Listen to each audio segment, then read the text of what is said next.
Welcome to the third and final round of the UPC bantamweight bout between NKLA Motor Corporation and Marathon Digital Holdings. Coming into the final round, Mara holds a small advantage over NKLA with a score of 58-39. And remember, per the UPC bout rules, all long positions need to be exited by the end of this round.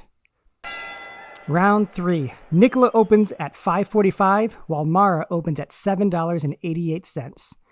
With NKLA, 100 shares are still being held at a price of $5.45. But instead of another short call, NKLA took a risk by entering a short call vertical.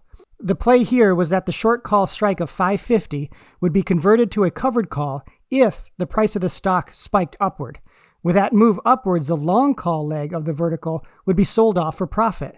So if this upward move is strong enough and lasts until the end of the round, NKLA could profit from the long call, the covered calls premium, and the shares being called away above the entry price.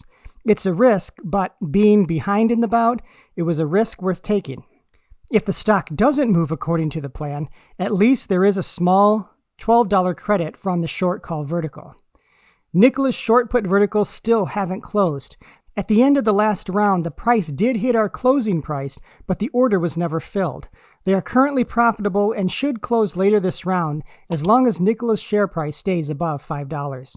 For NKLA to make the most of this round, we're looking for a rapid move up and a closing price at expiration above $5.45. Now on to Mara. Unfortunately, Mara was also off to a slow start in this round. With the 100 shares assigned earlier, a short call was entered at the $6.50 strike. But with Mara's recent and violent move up, this trade looked like a big mistake. However, the price has cooled down a bit, so we'll see if this call gets assigned.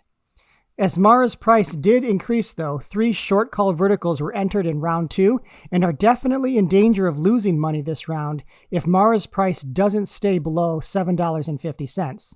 The ideal closing price for the week for Mara to be the most profitable would be between $6.50 and $7.50. While there wasn't too much action in the opening of this third and final round, with the open positions of both contenders as well as the profit potential of these trades, the bout still comes down to this round's price action. Be sure to subscribe to the channel to catch the conclusion of this UPC bantamweight bout between NKLA and Mara.